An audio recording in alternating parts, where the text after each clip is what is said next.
Good morning students, welcome to MKPS online classes. बेटा आज का हमारा टॉपिक है चेंज ऑफ स्टेट। कौन से स्टेट की बात हो रही है? MP, UP, Gujarat? नहीं, ये स्टेट है मैटर का, मैटर की स्टेट की बात है। आपने छोटी क्लासेस में भी पढ़ रखा होगा। There are 3 states of matter, और वो स्टेट्स आप पढ़ते हो: solid state, liquid state and gaseous state. यानी कोई भी मटेरियल यूजुअली 3 फॉर्म में पाया जाता है: सॉलिड, लिक्विड या फिर गैस। कुछ मटेरियल ऐसे हैं जो कि सॉलिड से सीधे गैस में ही कन्वर्ट होते हैं, सब्लिमेट हो जाते हैं, उनकी बात अलग है। बाकी ज़्यादातर मटेरियल जो होते हैं टेम्परेचर इफ़ेक्ट के कारण 3 में से किसी एक स्टेट में तो मिलते ही हैं। यानी सीधा सीधा इनकी स्टेट चेंज करने का जो फैक्टर है वो टेम्परेचर होता है। अब टेम्परेचर के साथ कैसी स्टेट चेंज होती है, क्या क्या होता है बीच में, ये सारी स्टडी हम आज के इस टॉपिक में करेंगे। यहाँ हमने एक ग्राफ बना रखा है, टेम्परेचर वर्सेस हीट। यानी आप हीट जब देते हो और टेम्परेचर बढ़ता है तो कैसे बढ़ता है, क्या होता है, ये सारा कुछ हम यहाँ इस ग्राफ के थ्रू समझेंगे। इस ग्राफ को हमने वाटर के लिए लिया है, हमने आइस से स्टार्ट किया हुआ है और कहाँ तक गए हुए हैं हम गए हैं स्टीम, यानी कि जब गैस के फॉर्म में वाटर पहुँच जाता है वहाँ तक की हम स्टडी करते हैं। तो इसको स्टार्ट करते हैं state of change of state को। वाटर एक एग्जाम्पल है। ये बात लगभग सभी के लिए 19-20 लगभग ऐसी ही चलती है। ठीक, मैं उन मटेरियल की बात नहीं करता जो सब्लिमेट हो जाते हैं। तो यहाँ पे अब हम देखते हैं कि सबसे पहले आपके पास आइस का एक टुकड़ा है। अच्छा, आइस का टेम्परेचर जो है वो निगेटिव भी हो सकता है। भाई बर्फ़ तो जमती है 0 पर, लेकिन 0 ही रहे टेम्परेचर ये ज़रूरी नहीं।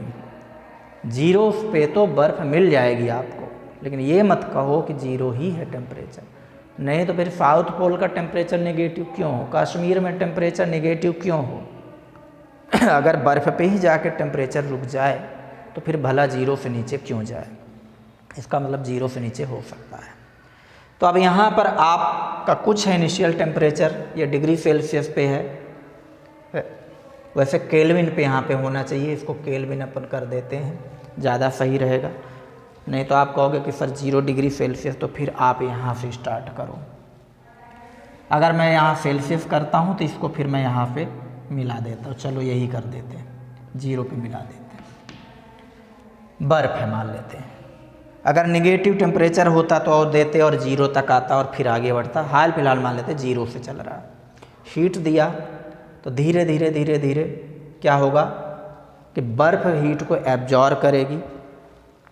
बर्फ़ हीट को एब्जॉर्ब करेगी तो हीट एब्जॉर्ब करेगी तो उसके बीच क्या होगा कि जो भी बॉन्ड हैं, ठीक है, तो वो ब्रेक होंगे और वो धीरे धीरे धीरे लिक्विड के फॉर्म में आएगा।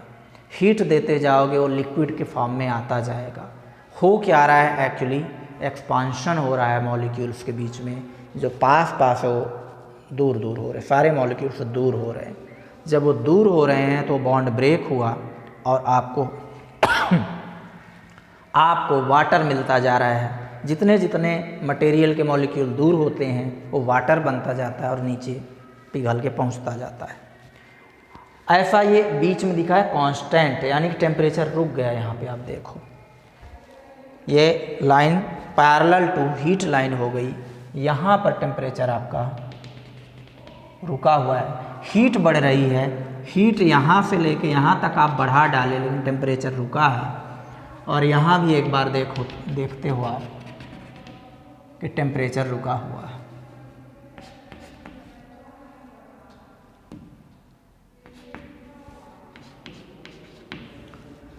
तो यहाँ पर टेम्परेचर कांस्टेंट है और हीट दे रहा है। इसे लिखा है फेज चेंज, यानी जब तक पूरी बर्फ़ नहीं पिघलेगी तब तक टेम्परेचर नहीं बढ़ेगा। इसको मैं बाद में कवर करूँगा लेटेंट हीट में। यानी आप जब तक दोगे, जब तक वो पूरा का पूरा आइस क्यूब मेल्ट नहीं होगा, वो पिघले हुए पानी का टेम्परेचर नहीं बढ़ेगा। कारण पूछोगे तो मैं कहूँगा कि आप जो भी हीट दे रहे हो वो एक्सपांशन वर्क में यूज होती जा रही है। सीधे सीधे आइस क्यूब उसको यूज कर लेता है एक्सपांशन में, वाटर को हीट मिलने ही नहीं पाती कि वो टेम्परेचर राइज करे। और जब सारी आइस क्यूब फिनिश हो जाएगी यानी कंप्लीट फेज चेंज हो जाएगा, यानी आपको कंप्लीट वाटर मिल जाएगा, सारी की सारी आइस यहाँ आपको वाटर के फॉर्म में मिल जाती इस पॉइंट पर। तो यहाँ पर जब सारी आइस वाटर बन गई, अब आप हीट दोगे तो अब क्या होगा, वाटर तो बन चुका है, अब वाटर में क्या होगा, एक्सपांशन भी होगा। जो हमने पिछले उसमें पढ़ा था वीडियो में कि वाटर एक्सपांड होगा, वॉल्यूम उसका बढ़ेगा, डेंसिटी घटेगी, साथ में काइनेटिक एनर्जी या वाइब्रेशनल एनर्जी भी बढ़ेगी, यानी आपका वाटर का टेम्परेचर बढ़ेगा। टेम्परेचर राइज हो रहा, देखो वहाँ से टेम्परेचर आप टेम्परेचर राइज होना चालू हुआ, पहुँच गया कितना, बॉइलिंग पॉइंट तक। यह आपका फ्रीजिंग पॉइंट है। फ्रीजिंग पॉइंट यानी लगभग 0 डिग्री सेल्सियस। इसको केल्विन में ही अपन कर देते तो ठीक था। अब 0 के बाद जैसे जैसे आप बढ़ाते हो 0 डिग्री का पानी, और लास्ट में जब सारी बर्फ़ ख़त्म हो गई, 0 डिग्री का पानी कंप्लीट मिल गया, यानी सारी बर्फ़ ख़त्म हो गई यहाँ पे। अब 0 डिग्री के पानी से धीरे धीरे टेम्परेचर बढ़ना चालू होगा। कहाँ तक जाएगा, 100 तक जाएगा। अब 100 पे आप ठहर जाओ, 100 से आगे आप कितना ही हीट दे दो, टेम्परेचर 100 ही देखने को मिलेगा। गैस भले बन रही है, यानी कि जो वेपर क्रिएट हो रही है वो भी 100 की ही क्रिएट हो रही है, उसको आप ट्रैप करते जाओ उस गैस को। अब आपका वाटर जब कंप्लीट गैस बन जाएगा तो फिर उस गैस का टेम्परेचर बढ़ेगा, यानी जब तक आपका वाटर है, जो गैस क्रिएट हो रही है 100 डिग्री सेल्सियस की ही रहेगी, और जैसे ही आप वाटर कंप्लीट वाटर गैस के फॉर्म में आ जाएगा तो फिर गैस की काइनेटिक एनर्जी भी बढ़ेगी और एक्सपांशन भी होगा उसका। तो इस तरीके से during the phase change there is no change in temperature, during the phase change there is no change in temperature, temperature becomes constant. जब फेज चेंज होगा टेम्परेचर कांस्टेंट हो जाएगा, ये आपको ध्यान रखना है। तो ये आपका हुआ ग्राफ। अब इसमें मैं आपको बताता हूँ लैटेंट हीट के बारे में। लैटेंट हीट हिंदी में इसको कहते हैं गुप्त ऊष्मा, यानी ऐसी एनर्जी जो छिपी हुई है। ठीक है, लैटेंट एनर्जी छिपी हुई एनर्जी है, दिख नहीं रही कहाँ है, बस पता है कि कहीं गई है एनर्जी। तो लैटेंट हीट का मतलब हीट दिया लेकिन गई कहाँ, कुछ इफेक्ट ही नहीं दिख रहा है, पता ही नहीं पड़ रहा है कि हीट जा कहाँ रही है। कुछ तो इफेक्ट पता पड़े तो हम बता दें कि हीट यहाँ जा रही है। ड्यूरिंग फेज चेंज, जब आप बर्फ़ को पिघलाते हो और पानी मिलने लगता है आपको, उस पानी का टेम्परेचर आप नोट करोगे तो 0 रहता है। पिघलाते जाओ बर्फ़ को, पानी बनता जाएगा लेकिन पानी का आप टेम्परेचर 0 पाओगे। लास्ट में थोड़ी सी बर्फ़ बचेगी, अभी भी वो पिघली नहीं है, अभी भी पानी का टेम्परेचर 0 डिग्री सेल्सियस है। आप वंडर खाओगे कि इतना ज़्यादा देर तक गर्म किया, इतना पानी भी इकट्ठा है लेकिन टेम्परेचर नहीं बढ़ रहा है, क्योंकि आप जो कुछ भी हीट दे रहे हो वो बर्फ़ को पिघलाने में यूज हो रही है, इसलिए आपको दिख नहीं रही है कोई हीट कहाँ गई। इस हीट को ही कहते हैं लैटेंट हीट। ठीक, ये पर केजी में इसको मेजर करते हैं लैटेंट हीट को यानी कि amount of heat required to change the phase of any matter, यानी state of any matter at constant temperature. Constant temperature पर जब स्टेट चेंज होती है तो वो जितनी हीट आपको लग जाएगी वो पूरी कंप्लीट स्टेट चेंज करने में, वो सारी की सारी हीट कहलाएगी लैटेंट हीट। पर केजी, पर ग्राम, पर मोल, इसमें इसका मेजरमेंट लेते हैं। भाई आप मटेरियल बढ़ाओगे तो फिर तो ज़्यादा ही आपको हीट देनी पड़ेगी, तो इसलिए आपको पर केजी पे उसको ले आना पड़ेगा, यानी amount of heat required to change the state of unit matter. ठीक है, यूनिट मैटर का मतलब यूनिट मास बोल दो, to change the state of unit mass at constant temperature. Temperature नहीं बदलना चाहिए और फिर उसकी स्टेट चेंज हो रही हो तो उसको कहते हैं लैटेंट हीट। तो ये आपका लेटेंट हीट को कैपिटल L से हम शो करते हैं। अब मैं ग्राफ मिटा देता हूँ ताकि हमको आगे की चीज़ पढ़ने में सुविधा हो जाए।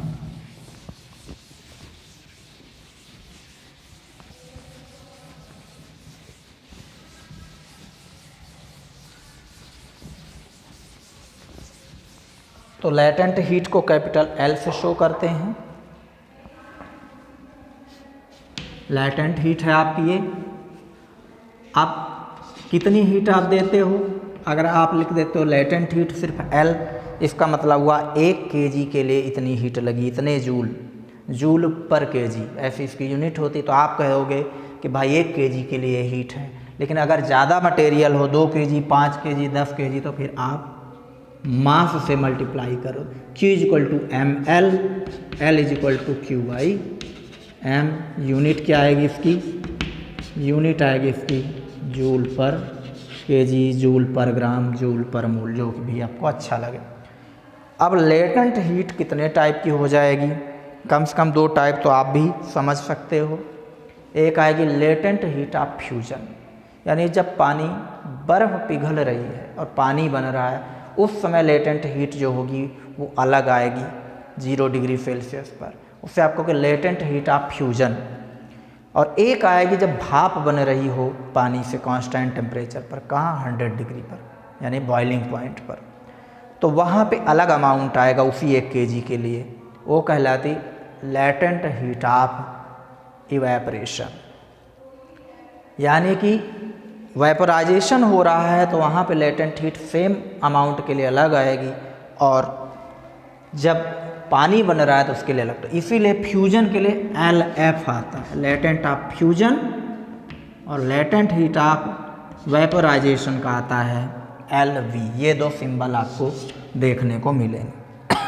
पर kg पे ही डिफाइन होगा ये, चाहे आप पानी को लोगे तो लेटेंट हीट ऑफ फ्यूजन यानी amount of heat required to melt down 1 kg ice at constant temperature, वहाँ पे आप डिफाइन करोगे amount of heat required to evaporate 1 kg water at constant temperature. तो इस तरीके से ये डिफाइन होती है लेटेंट हीट का। लेटेंट हीट पे आपको ध्यान देना है, टेम्परेचर नहीं चेंज होता।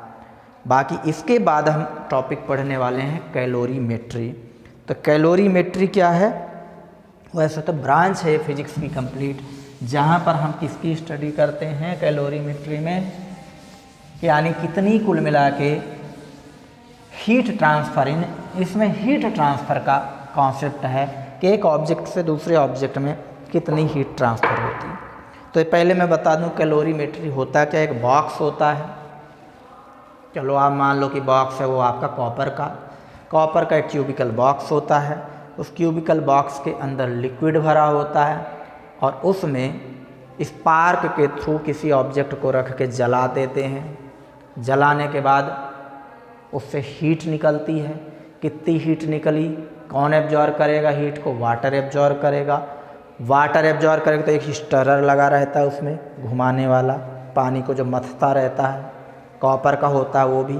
तो पानी में इक्वली टेम्परेचर यानी कि हीट एब्जॉर्ब हो जाए, कहीं कम ज़्यादा टेम्परेचर ना हो पानी का, इसलिए स्टरर लगा के कांस्टेंट टेम्परेचर रखते हैं। और आफ्टर सम टाइम एक थर्मामीटर उसमें डुबा के और टेम्परेचर देखते कितना राइज हुआ यानी कि कितने टाइम में कितना टेम्परेचर राइज हुआ। और इस पूरे के पूरे बॉक्स को एक वुडन क्यूब या वुडन जैकेट के अंदर फिक्स कर देते हैं या थर्मोकोल जैकेट के अंदर फिक्स कर देते हैं। क्यों फिक्स करते हैं, इसलिए कि वो कॉपर का बना हुआ है जो आपका क्यूब, उससे हीट बाहर न चली जाए। यानी आपने जितनी हीट दी वाटर को, वो सारी की सारी हीट वाटर को मिल जाए और कोई ना ले जाए, हवा में न रेडिएट हो जाए हीट, इसलिए उसको एक आइसोलेटेड सिस्टम बना देते हैं। वुडन जैकेट या फिर थर्मोकोल जैकेट से उसको कवर करके रखते हैं, पूरे के पूरे सिस्टम को कवर करके रखते हैं। तो ये तो होता है कैलोरीमेट्री का सिस्टम। अब इसका प्रिंसिपल क्या है, इसका सीधा सा प्रिंसिपल है heat given by one object is equal to heat absorbed by another object. Calorimetry का प्रिंसिपल पूछे तो यही लिखना है,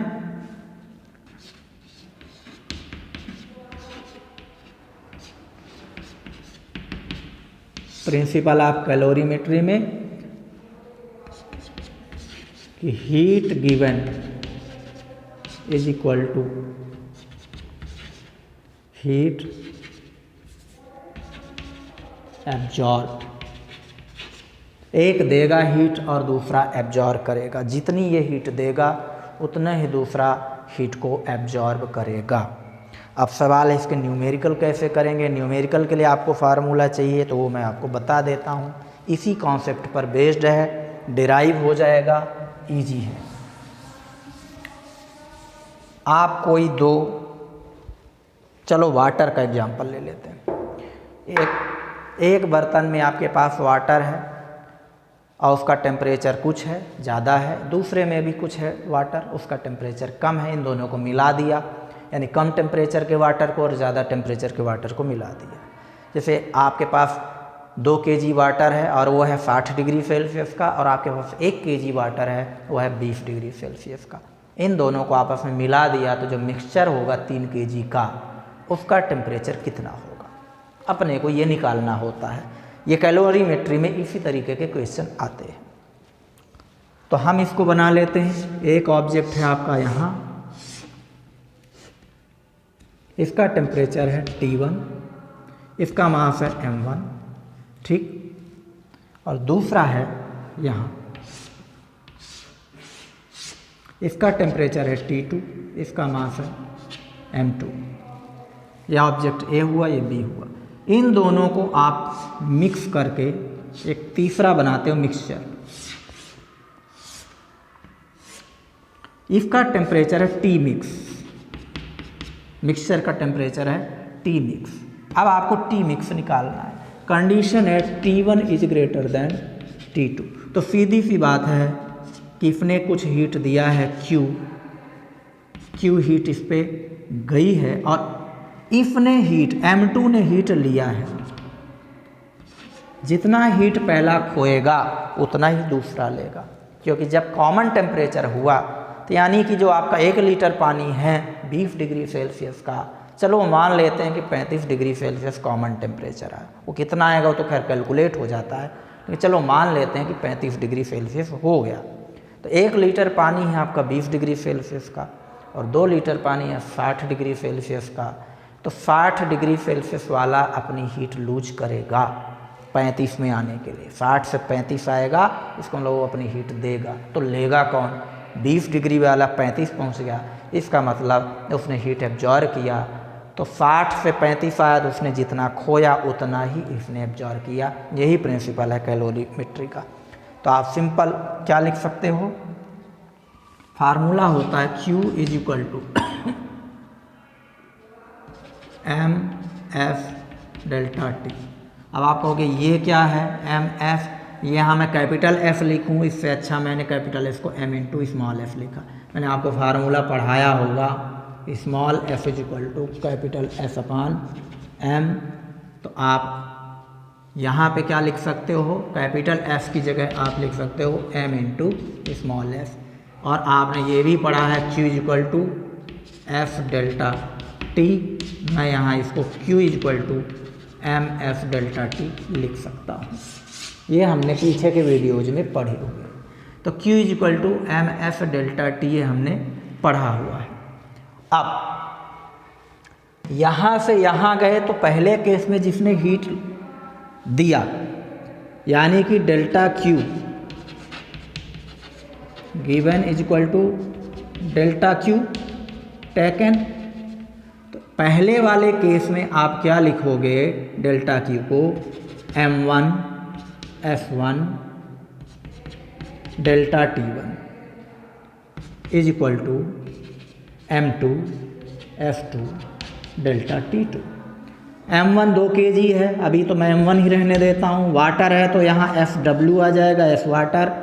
और डेल्टा T को अब आप लिखने पाओगे हायर से T1 से घट के कहाँ गया, T मिक्स तक। तो हायर माइनस T मिक्स लिखोगे। और यहाँ पर m2 1 kg है, अभी मैं इसको नहीं लिखूँगा 1 kg, m2 ही लिखूँगा। यहाँ FW ऑयल होता तो मैं S ऑयल लिख देता, जो भी स्पेसिफिक।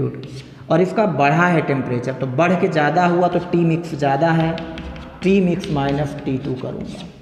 और देन आपको निकालना क्या है, T मिक्स निकालना है।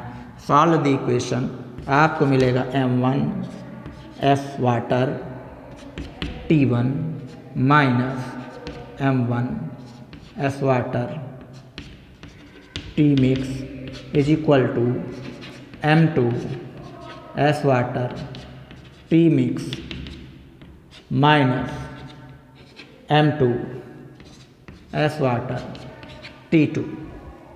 अभी आपका टी मिक्स है, ये टी मिक्स इस वाले को इधर ले जाओ और उसको इधर ले आओ तो आपको मिलने वाला है T mix is equal to